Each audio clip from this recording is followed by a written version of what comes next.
Bismillahirrahmanirrahim. Assalamualaikum warahmatullahi wabarakatuh. Alhamdulillahi ala ihsani wa syukru lahu ala taufiqihi wa amtinani. Asyhadu an la ilaha illallah wa anna Muhammadan abduhu wa rasuluhu adda'i ila ridwani. Allahumma salli alaihi wa ala alihi wa ashabihi wa ikhwani.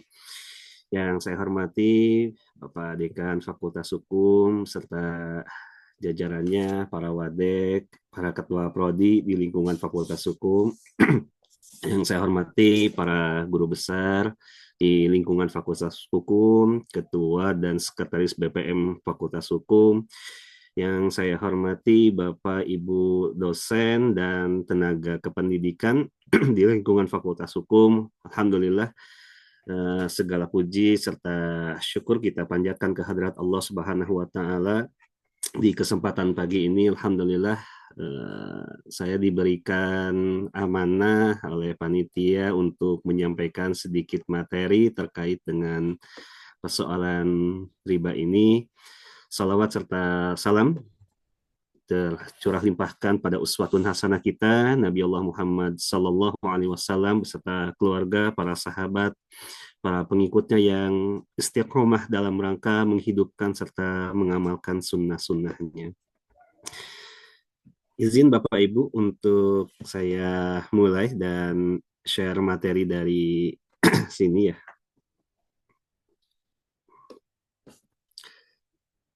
Padahal udah terlihat, punten? Sudah terlihat, Pak. Hilal mah yang belum terlihat hilal. Kalau materi sudah. Belum cering ya. Insya Allah ya itu nanti sebelum Lebaran katanya. Baik, Bismillahirrahmanirrahim. Tadi sudah dibacakan ya terkait dengan agenda materi kita. Insya Allah akan membedah surah Al-Baqarah ayat 275. Di sini Allah Subhanahu wa taala berfirman, A'udzubillahi minasyaitonir rajim. Alladzina ya'kuluna riba la yakumuna illa kama yakumul ladzi yatakhabbathu asyaitanu minal mas. Dzalika bi annahum qalu innamal bay' mislu riba wa ahalallahu al-bay' wa harrama riba faman ja'ahu mau'izatun min rabbih fantaha falahu ma salaf wa amruhu ila Allah wa man 'ada fa ulaika ashabun nari hum fiha khalidun. Di dalam ayat ini Allah Subhanahu wa taala berfirman, alladzina ya'kuluna riba, orang-orang yang memakan riba. Kalimat memakan di dalam ayat ini sebetulnya hampir sama dengan kalimat memakan dalam surah An-Nisa ayat 29 ya. Maksudnya melakukan transaksi muamalah atau melakukan tasarrufat ya. Dengan demikian kita bisa terjemahkan alladzina ya'kuluna riba, orang-orang yang melakukan kegiatan transaksi riba, la yakumuna illa kama yakumul ladzi yatakhabbathu syaitanu minal mas. Maka mereka yang melakukan transaksi riba tidak akan dapat berdiri. Ini sebagian ahli tafsir mengatakan seperti Imam Ibnu Katsir dalam tafsirnya, maksud la yakumuna illa kama yakumul ladzi yatakhabbathu syaitanu minal mas, ya, tidak dapat berdiri, maksudnya bangkitnya dari kubur ya, bangkitnya dari kubur melainkan seperti orang-orang yang kemasukan syaitan ya, lantaran terkena penyakit gila. Apa yang menyebabkan ya orang-orang yang melakukan transaksi riba telah ya pada yaumul ba'ats, pada hari kebangkitan mereka tidak berdiri kecuali mereka bangkit seperti orang yang kerasukan syaitan. Dzalika bi annahum qalu, karena mereka mengatakan ya, atau mereka berpendapat innamal bai' mislur riba ya, bahwasanya jual beli ini adalah innamal bai' mislur riba, karena jual beli itu sama dengan riba ya. Kemudian Allah Subhanahu wa taala menepis anggapan atau opini orang-orang jahiliyah dulu yang mengatakan jual beli itu sama dengan riba. Maka Allah tegaskan wa ahallallahu al-bai' wa harrama riba ya. Di antara keduanya, jual beli dengan riba itu terdapat perbedaan, kata Allah. Tidak sama antara jual beli dengan riba. Yang dihalalkan oleh Allah Subhanahu wa taala adalah al-bai'. Yang diharamkan adalah riba. Jelas ya. Bahkan di sini eh, dalam surah Al-Baqarah ayat 275 Allah Subhanahu wa taala menegaskan dengan kalimat waharrama, ya. Ketika yang digunakan adalah sigot berupa kalimat harrama, maka tidak ada tafsiran lain, tidak ada interpretasi lain kecuali pemaknaannya dipahami haram mutlak. Ya, tidak bisa kita memalingkan makna ini menjadi makruh. Ya, karena sigotnya sudah jelas menunjukkan kalimat harrama. Ya, dan jelas wa harrama riba, maka riba adalah hukumnya haram, wa ahalallahu al-bai', dan Allah menghalalkan jual beli. Dalam ayat ini indahnya bahasa yang digunakan di dalam Al-Qur'an adalah tatkala Allah Subhanahu wa taala melarang sesuatu, maka Allah memberikan makharij syar'iyyah, memberikan jalan keluar, ya. Ketika Allah mengharamkan riba, apa jalan keluarnya? Apa solusi hukumnya? Maka solusi hukum yang ditawarkan oleh Allah Subhanahu wa taala adalah wa ahlahul bai', yaitu melakukan transaksi dengan skema al-bai', dengan skema jual beli yang dibolehkan, ya. Dengan demikian, skema jual beli ini sebetulnya menjadi solusi syariah, ya, yang ditawarkan oleh Allah Subhanahu wa taala agar kita tidak terjerumus dalam transaksi riba.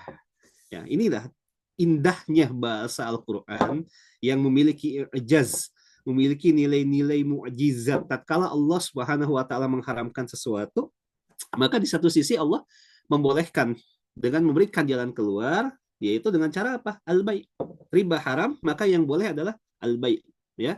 Tentunya di sini ketika Allah Subhanahu wa taala menggunakan kalimat al-bai', ya, maka di sini Imam Qurtubi mengatakan al-bai' di sini menggunakan alif lam al-istighraq yufidul am. Ketika menggunakan alif lam lil istighraq, maka maknanya adalah makna umum, sehingga segala bentuk jual beli adalah halal hukumnya. Selama dalam jual beli itu tidak ada unsur yang diharamkan secara syariah. Ayat ini sebetulnya sudah terimplementasikan dalam kegiatan transaksi di lembaga-lembaga keuangan syariah, baik lembaga bank ataupun lembaga non-bank, ya, yang menggunakan prinsip syariah. Kenapa? Karena dasar akad yang digunakannya adalah pola al-bai', ya, bukan riba, tetapi al-bai'. Kenapa? Karena menggunakan solusi yang ditawarkan oleh Allah Subhanahu wa taala. Setelah kita mengetahui, ya, terkait dengan jelas, ya, dihalalkan jual beli, yang diharamkan adalah riba, maka Allah Subhanahu wa taala mengatakan faman ja'ahu mau'izatu mir rabbih, ya, fantaha falahu masalaf wa amruhu ilallah, ya. Dan orang-orang yang telah sampai kepadanya larangan dari Allah Subhanahu wa taala, kemudian dia terus berhenti dari melakukan transaksi riba, maka baginya apa yang telah diambilnya, artinya perkara-perkara yang dulu, perkara-perkara yang boleh jadi kita belum paham ilmunya, ternyata di dalam transaksi tersebut ada unsur ribanya, falah masalah, itu hukumnya dimaafkan, ya. Itu hukumnya dimaafkan, ya. Berbeda dengan kalimat berikutnya, kita bisa lihat, ya, waman ada, ya.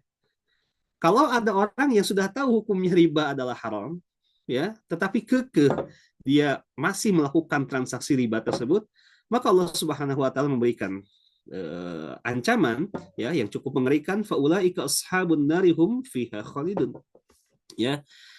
Mereka lah adalah penghuni neraka dan mereka kekal di dalam nerakanya Allah. Wal'iyadzubillah, ya. Jadi di sini ada dispensasi, ya, dari Allah Subhanahu wa taala bahwasanya ketika kita dulunya pernah melakukan kegiatan-kegiatan riba yang boleh jadi diakibatkan bijahalah, ya, oleh ketidaktahuan tentang hukum riba tersebut, falahu masalah, kata Allah.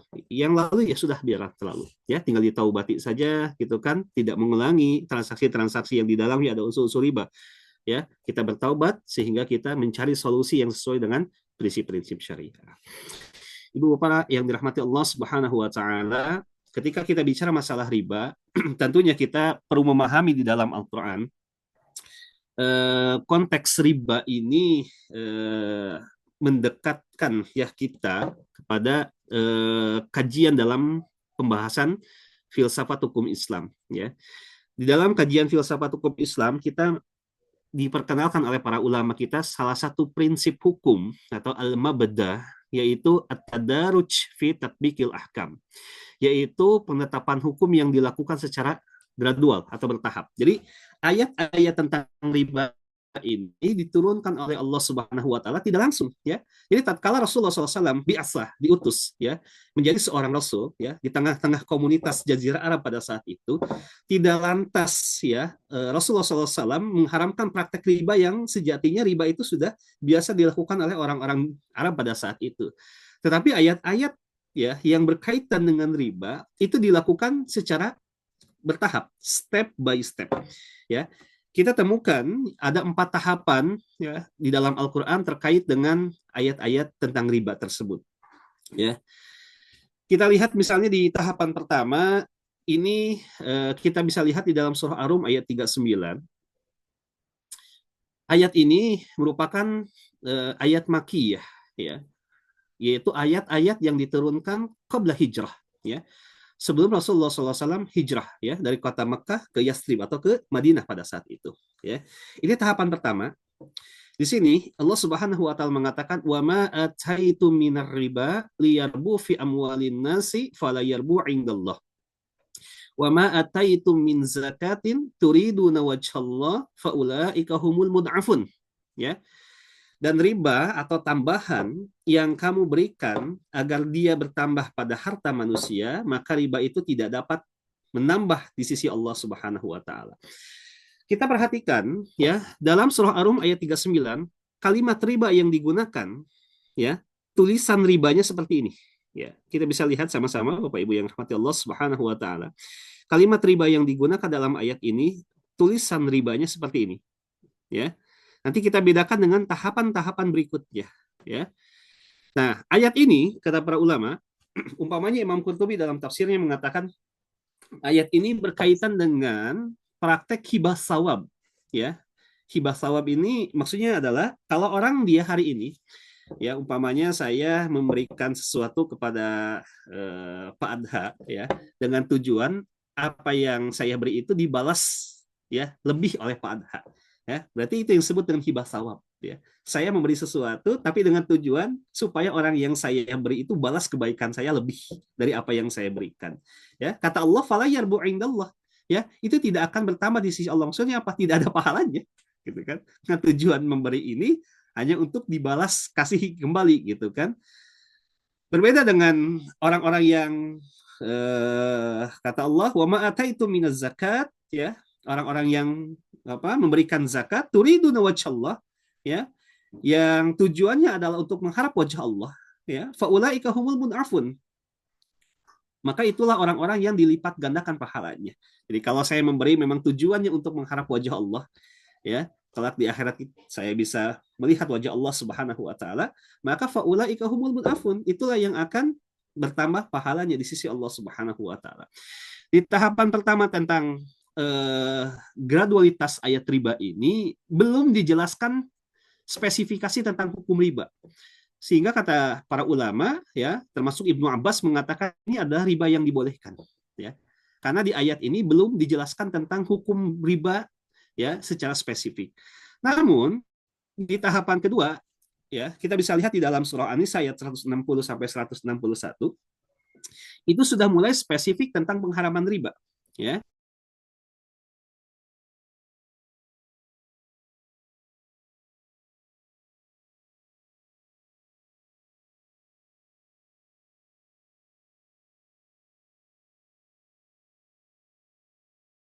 Tulisannya alif, lam, ro, ba, waw, alif beda dengan tulisan riba yang ada di dalam surah Ar-Rum atau tahapan pertama ya. Tulisan ribanya hanya huruf ro, ba, alif. Sedangkan di tahapan kedua kalimat riba itu sudah mulai berbeda ya, yaitu alif, lam, ro, ba, waw, alif ya. Nah, para ulama kita juga sudah menjelaskan bahwasanya di dalam Al-Qur'an itu huruf dalam Al-Quran itu dia memiliki i'jaz, dia memiliki nilai-nilai kemujizatan ya, sehingga dari tulisan huruf bisa berimplikasi terhadap penetapan hukum ya. Makanya di tahapan kedua ini dalam surah An-Nisa ini sudah mulai spesifik bicara tentang larangan riba ya. Maka kata Allah, disebabkan kezaliman yang dilakukan oleh orang-orang Yahudi. Apa bentuk kezaliman yang dilakukan oleh orang-orang Yahudi? Ketika Allah mengharamkan sesuatu ya yang baik-baik ya yang dihalalkan bagi mereka, mereka mengharamkan, ya. Jadi sesuatu yang sudah Allah haramkan dihalalkan oleh orang-orang Yahudi, ya. Ya, sesuatu yang diharamkan dihalalkan oleh orang-orang Yahudi. Jadi kebiasaan orang-orang Yahudi itu seperti itu, memutarbalikan hukum gitu kan.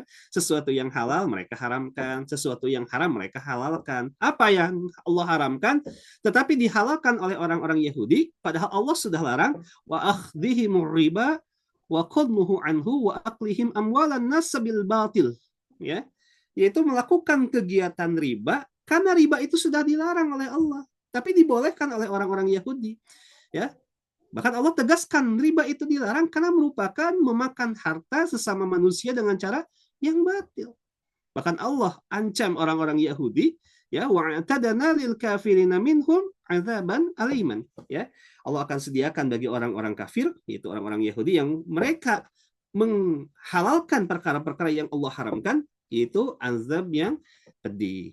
Nah, di tahapan kedua ini sudah mulai, ya, secara lebih spesifik bahwasanya riba itu adalah transaksi yang diharamkan yang ternyata sudah dilakukan jauh-jauh hari oleh orang-orang Yahudi, ya. Oleh orang-orang Yahudi riba ini sudah biasa dilakukan, ya.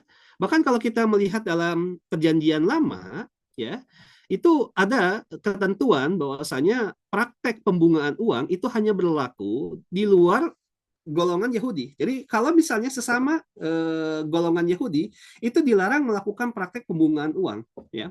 Tetapi apabila di luar golongan mereka, maka dihalalkan melakukan pembungaan uang terhadap orang-orang yang di luar golongan orang-orang Yahudi. Begitu pula yang dilakukan oleh orang-orang Nasrani kalau kita baca di dalam perjanjian baru.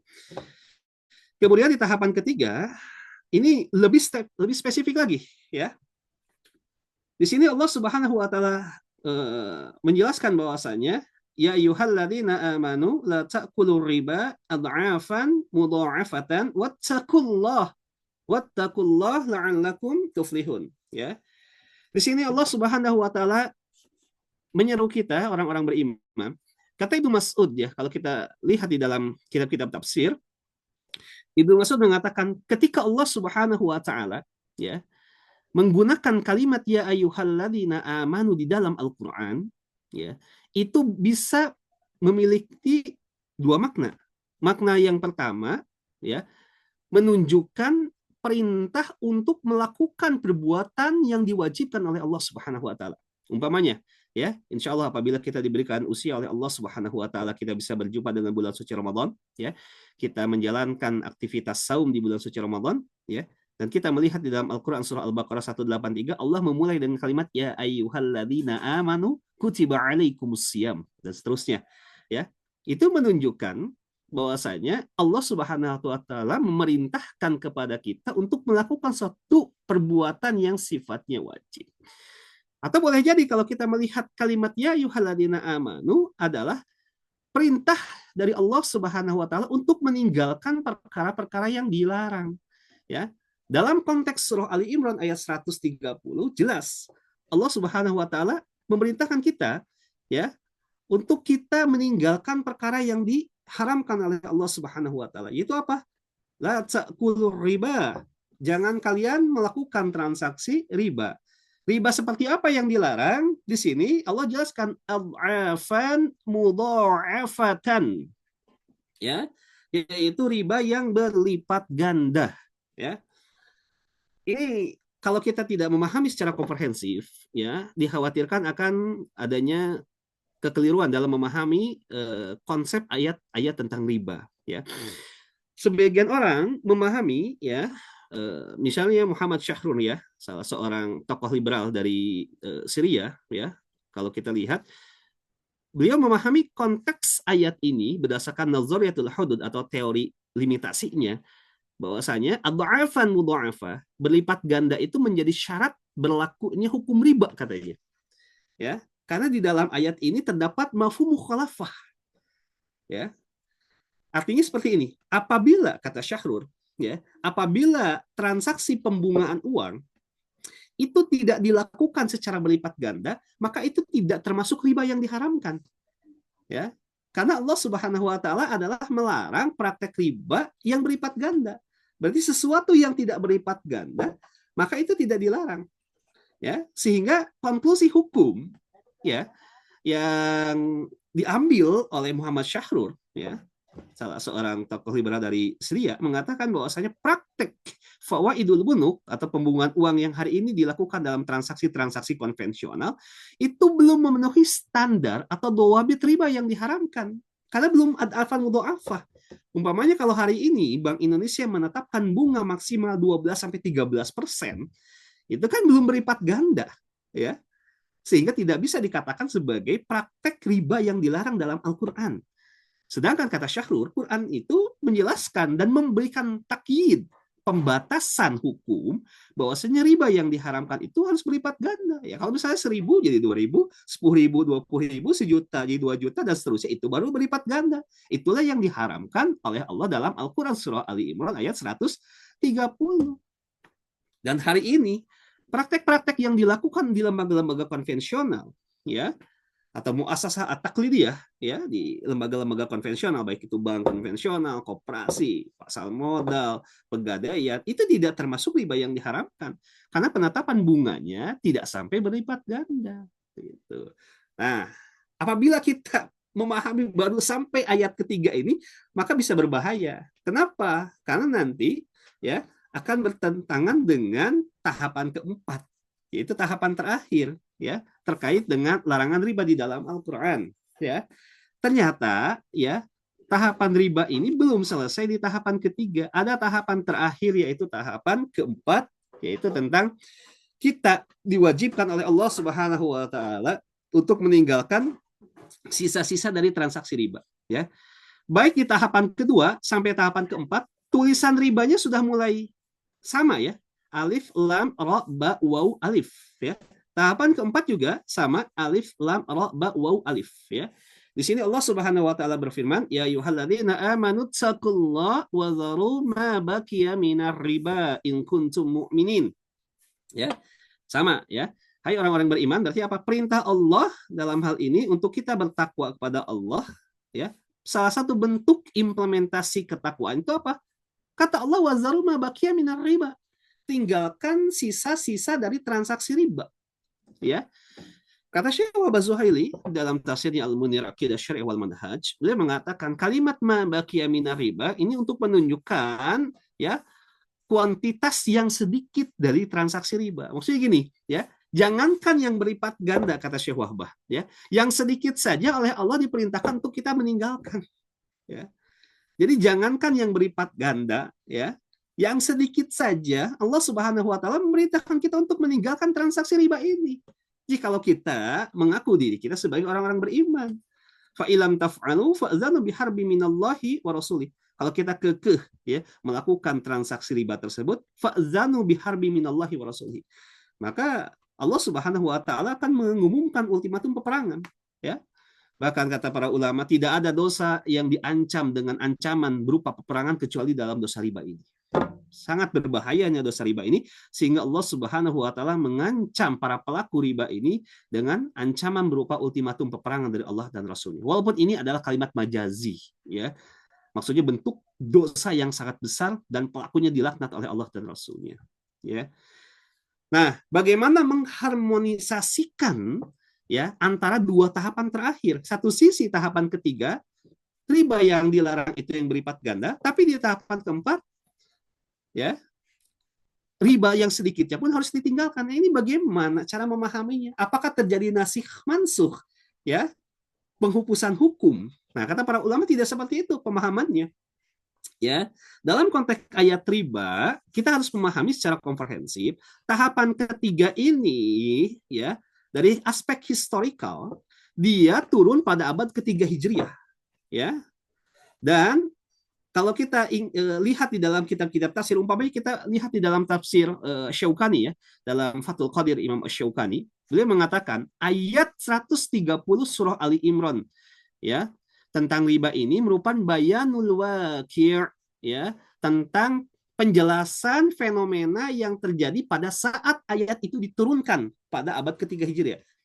Maksudnya gini secara sederhana, kalau kita ingin mengetahui praktek riba yang terjadi pada abad ketiga Hijriah yang biasa dilakukan oleh orang-orang kafir Quraisy pada saat itu, termasuk dilakukan oleh paman Nabi Abbas ibnu Abdul Muthalib, yaitu adalah praktek riba yang berlipat ganda. Jadi di sini maksudnya Allah ingin menjelaskan pada kita ketika Allah menurunkan ayat ini, riba itu dipraktekkannya berlipat ganda. Bukan berarti syarat riba itu harus berlipat ganda. Tidak. Tidak ada ulama-ulama tafsir salaf yang memahami ya ayat ini menjadi syarat berlakunya riba. Ya.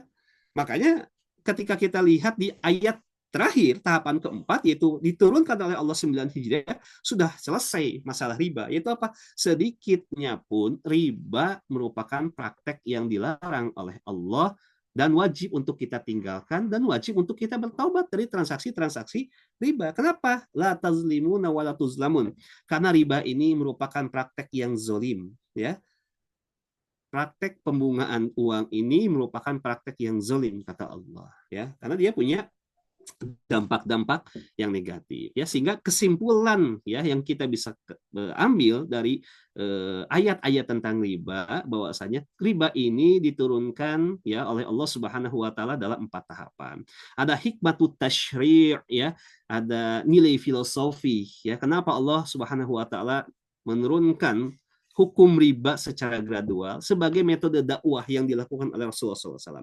Andai kata pada saat itu Nabi diutus kemudian berdakwah di tengah komunitas orang-orang jahiliyah yang biasa melakukan praktek riba ini sudah mendarah daging, bahkan dilakukan sendiri oleh pamannya Nabi sebelum taubat, yaitu Abbas ibnu Abdul Muthalib ya. Makanya kan ada hadis ya, riba Abbas maudhu kata Nabi, riba yang dilakukan oleh pamanku Abbas ibnu Abdul Muthalib adalah tertolak, maksudnya hukumnya haram ya. Ini menunjukkan bahwa saya ayat tentang riba ini memang sengaja oleh Allah diturunkan secara bertahap ya, mirip dengan ayat tentang Homer, karena tahu gitu kan kalau diturunkan sekaligus dakwah Nabi tidak akan bisa terima pada saat itu, maka dilakukanlah penetapan hukum secara gradual sebagai bentuk dakwah ya, supaya lihat kondisi pada saat itu gitu kan ya. Dan kita mengambil kesimpulan tahapan keempat merupakan tahapan terakhir, sedikitnya pun ya, kalau bahasa sederhana 0,0001%-nya pun dari transaksi riba itu tidak boleh dilakukan karena merupakan perbuatan yang diharamkan dan wajib untuk ditinggalkan oleh kita semua. Ibu Bapak yang dirahmati Allah Subhanahu wa taala, saya izin mempercepat ya supaya bisa nanti mungkin ada diskusi yang barangkali ada yang ditanyakan. Ya, Pak Ustadz, setuju pisan. Terakhir saja mungkin ini untuk sebagai gambaran ya. Riba ini bisa terjadi dari dua skema ya. Ada riba jali atau riba duyun, yaitu riba yang terjadi akibat praktek utang piutang. Ini ada riba qad, yaitu apa? Bunganya sudah ditentukan di awal dan disepakati oleh para pihak. Atau ada riba nasiah, yaitu apa? Bentuk denda keterlambatan ya dari praktek utang piutang. Yang kedua ada riba khafi atau riba buyu, yaitu riba yang terjadi akibat transaksi jual beli atau pertukaran. Ini disebut dengan riba fadl atau riba nasa, riba yad, yaitu kalau kita menukarkan benda-benda ribawi ya, benda-benda ribawi itu apa namanya? Kalau tidak sama ini ya, benda-benda ribawi, kalau tidak sama kalau sama jenisnya ya, misalnya emas dengan emas, perak dengan perak, ya itu kan syaratnya kata Nabi masalah bimislin ya dan biadin ya, harus sama nilainya, harus tunai ya.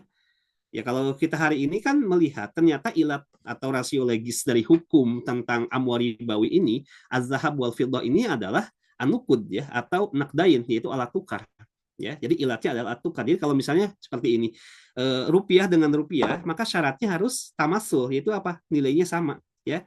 Ya dan biadin yang harus dilakukan secara tunai ya. Kalau misalnya adzhab bifiddah, rupiah dengan dolar, rupiah dengan real, syaratnya hanya satu kata Nabi, fabi'u kaifa syi'tum idza kana yad dan biadin.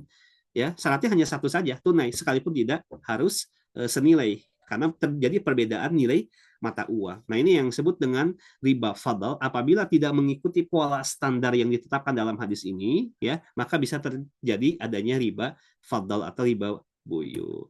Terakhir mungkin Bapak Ibu ya, karena intisari tema hari ini adalah dampak ya riba terhadap rumah tangga atau keharmonisan rumah tangga, sekiranya kita bisa melihat beberapa dampak. Yang pertama akan terjadi tekanan ekonomi yang meningkat ya, karena memang dari awal sudah diawali oleh transaksi yang tidak diberkahi ya.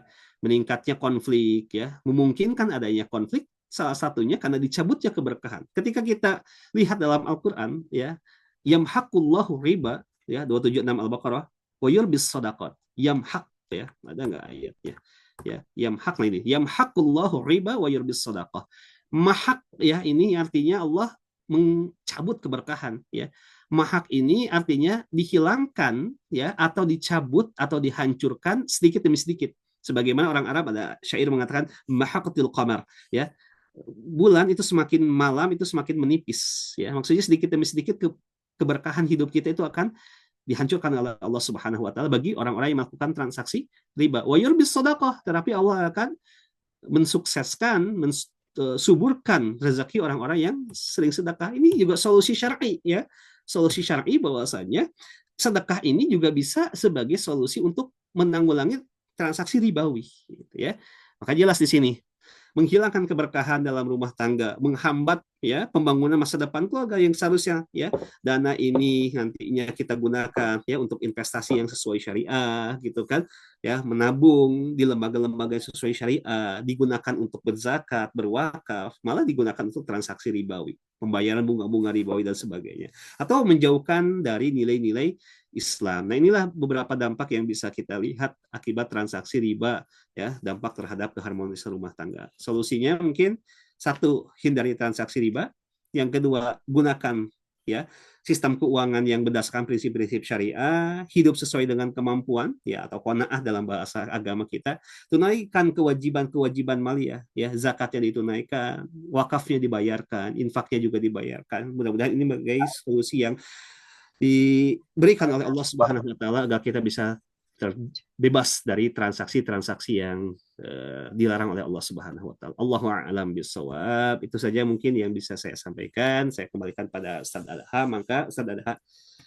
Ya, Atur nuhun Bosut Panji. Wah, sangat dalam sekali ya ini terkait dengan dampak riba ya terhadap kehidupan. Sebenarnya kalau yang tidak belum berumah tangga pun ya tadi yang haku ya. Jadi menghabiskan betul Bosat ya.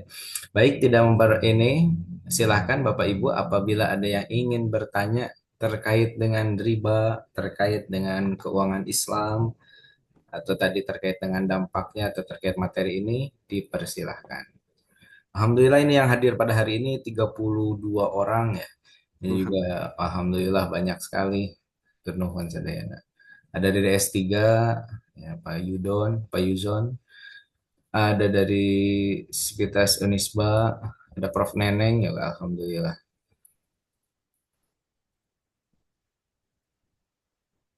Mangga silakan Bapak Ibu. Kalau belum saya yang bertanya nih Pak Ustadz.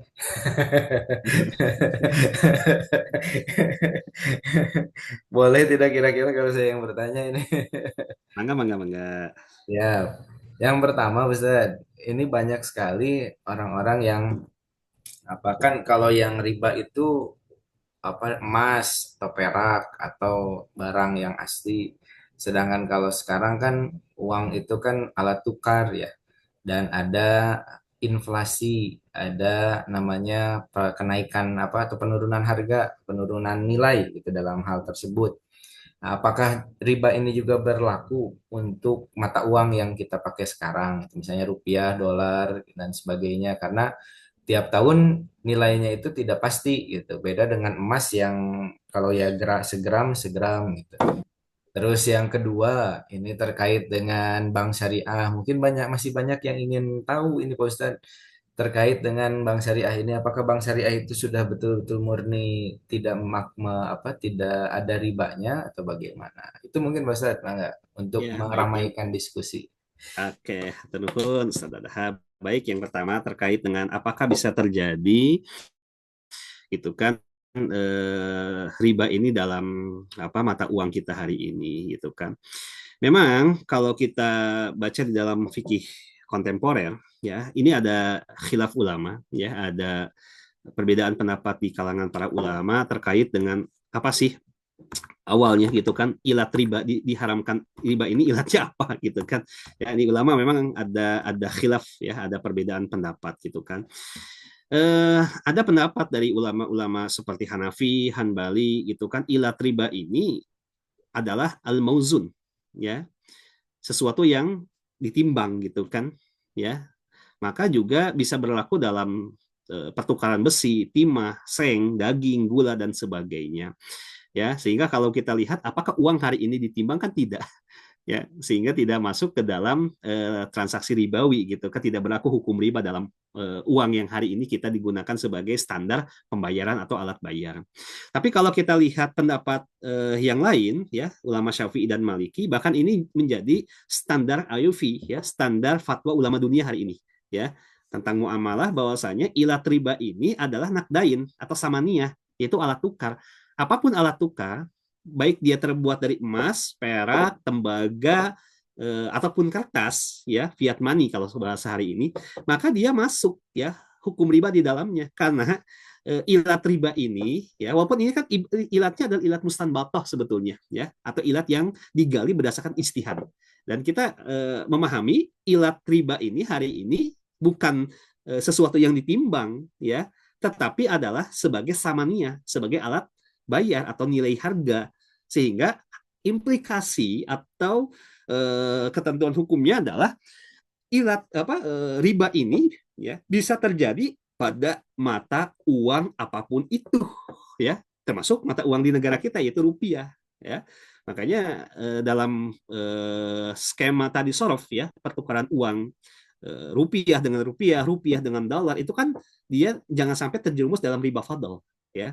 Maka kita menetapkan bahwa ilat dari riba itu sendiri adalah samania gitu kan, sebagai alat alat tukar. Makanya Nabi mengatakan az-zahab biz-zahab wal fiddah bil fiddah. Emas dengan emas, perak dengan perak.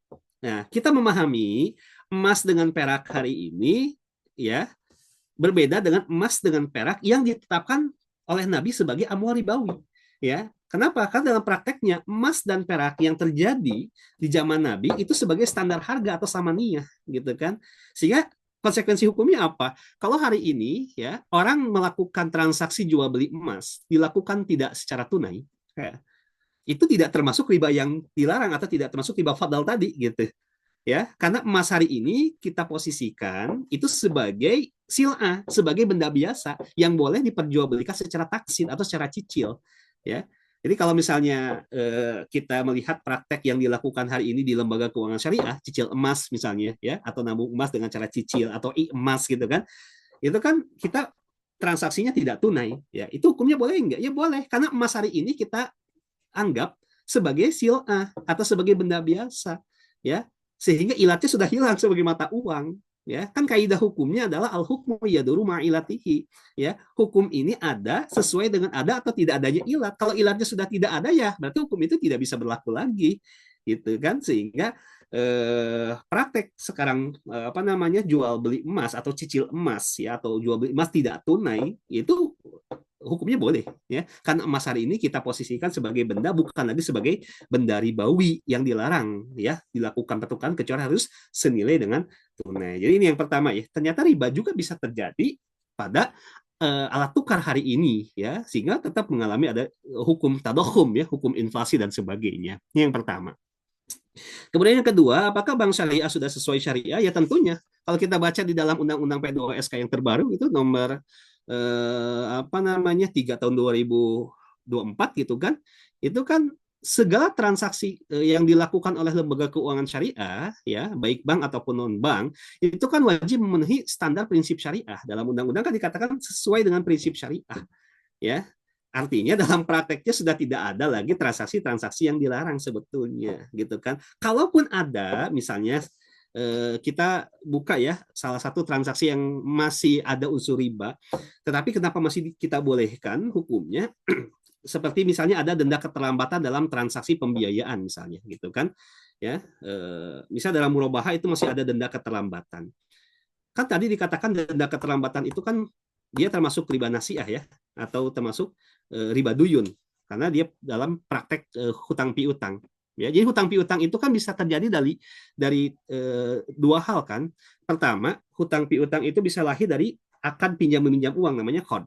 Yang kedua, hutang piutang ini bisa lahir karena transaksi jual beli atau sewa menyewa yang pembayarannya nggak tunai, ya kayak di bank syariah. Jadi kalau misalnya Pak Daha mau beli rumah gitu kan, sekalipun akadnya jual beli kan nggak tunai pembayarannya, sehingga disebut ada unsur dayennya, ya. Ketika ada unsur dayen, ada pasal atau klausul di situ dikatakan apabila terjadi keterlambatan maka akan terkena penalti 0,0 rupiah per harinya, tergantung berapa hari dia terjadinya keterlambatan pembayaran gitu kan.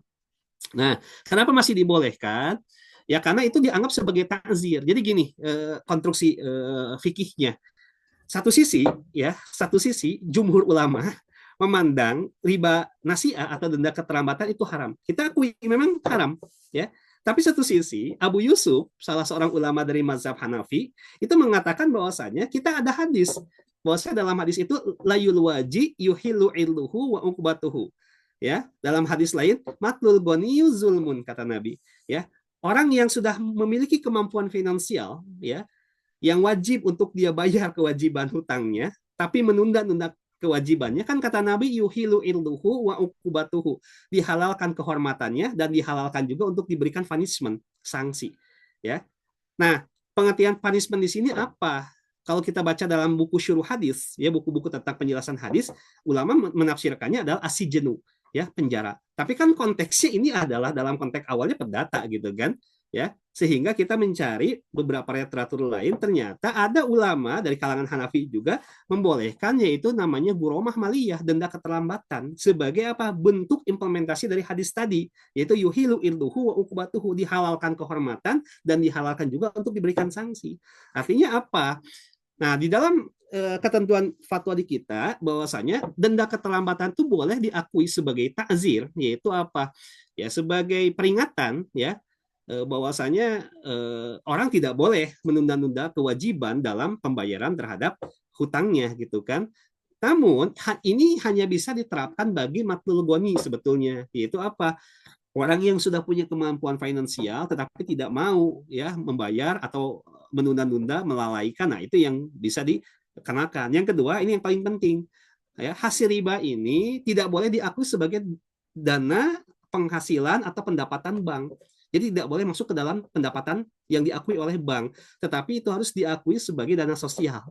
Ya, jadi kalau misalnya hari ini ada dana sosial, ya itu boleh jadi dari dana takzir atau dari dana-dana non halal. Salah satunya apa? Denda keterlambatan. Ya, jadi itu memang kita akui ada, masih ada. Tetapi kan itu bukan satu kewajiban harus ada gitu dalam pasal klausul kontrak pembiayaannya. Itu tentatif aja, boleh ada boleh tidak ada. Tetapi kalaupun memang ada, ya tadi itu hanya boleh diakui sebagai dana sosial, tapi tidak boleh diakui sebagai pendapatan bank. Ini untuk apa? Tujuannya untuk maslahat sebetulnya, ya. Saya kira itu dulu sebagai pengantar. Ya, Ustaz, oh, memang panjang ini ya terkait dengan riba. Ya, tapi dampaknya tadi ya sangat berpengaruh dalam kehidupan. Bisa ada juga yang, mangga Bapak Ibu, silakan kalau ada yang ingin bertanya. Oh, Nandang, Bro Epik, Kang Fabian, Pak Hasim, Pak Nenek, siap. Cukup, Baik ini. cukup pada Siap Ibu, begitu mah alhamdulillah. menyimak, menyimak. Mohon turun Prof.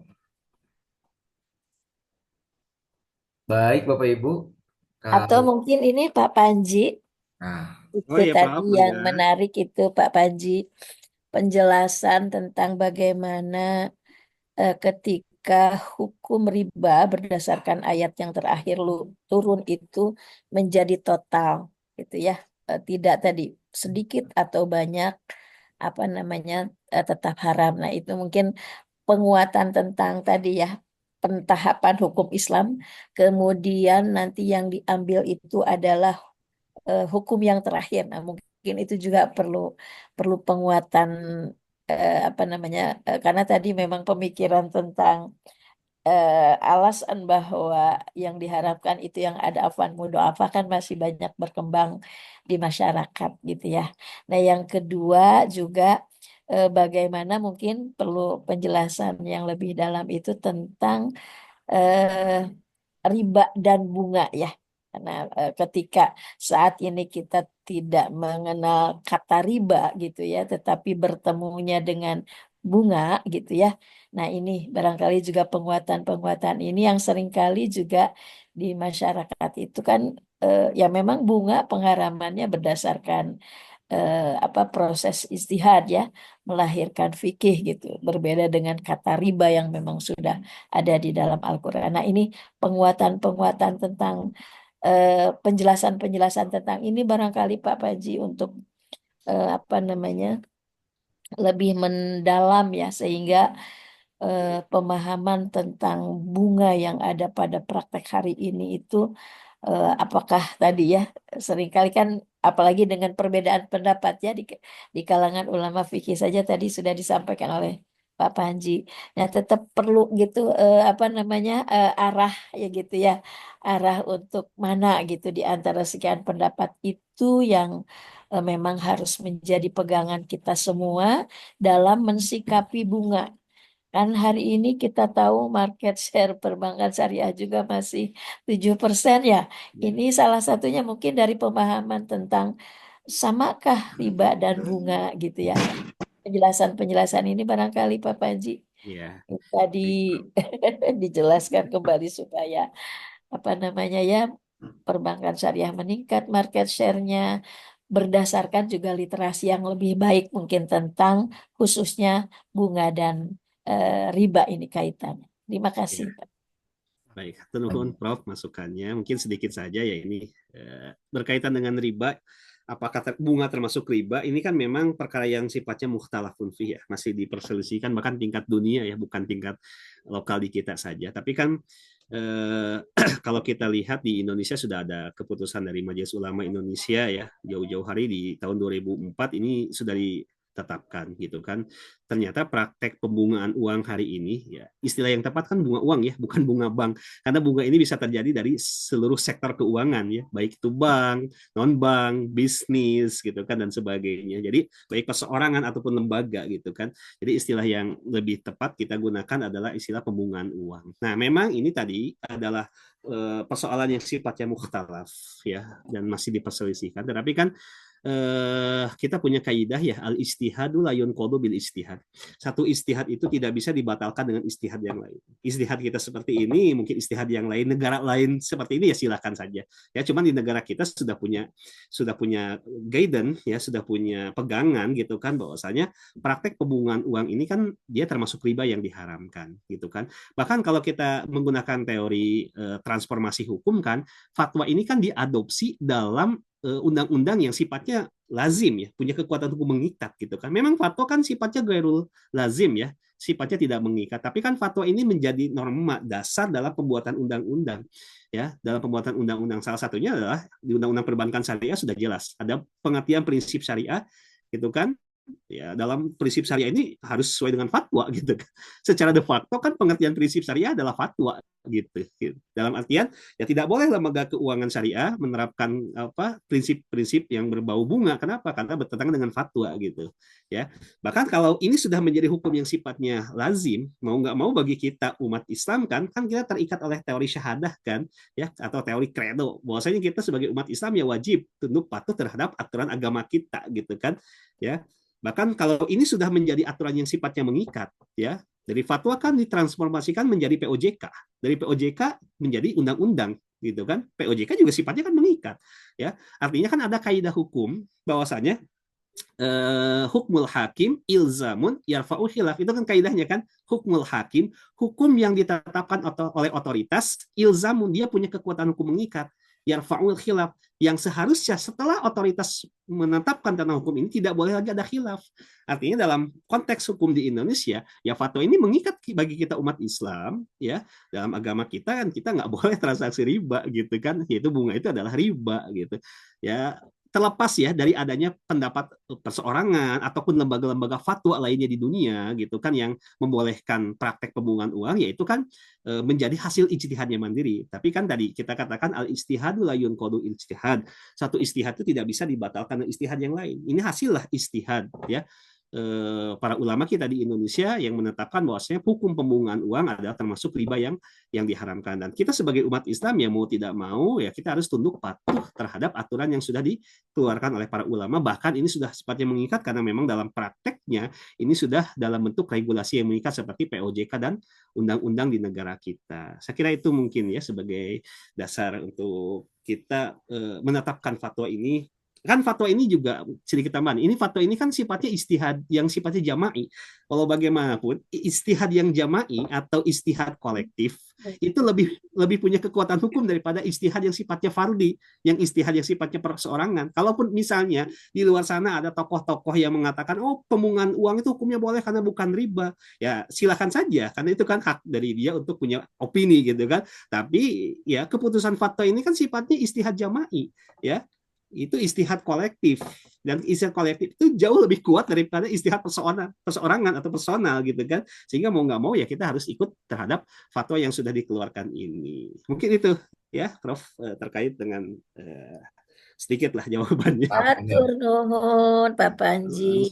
Nuhun Pak Panji, Prof. Udah naik ya. Rahmat. Market share Bank Syariah. Insya Allah Prof.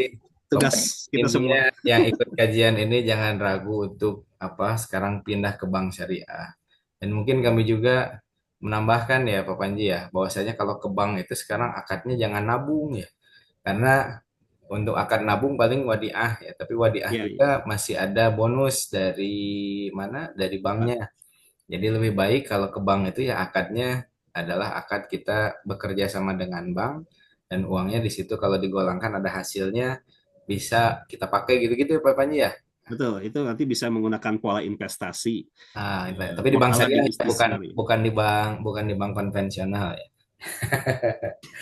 Baik Bapak Ibu sekalian, tidak terasa sudah 6:30. Mungkin ada yang persiapan untuk mengajar pada pagi hari ini.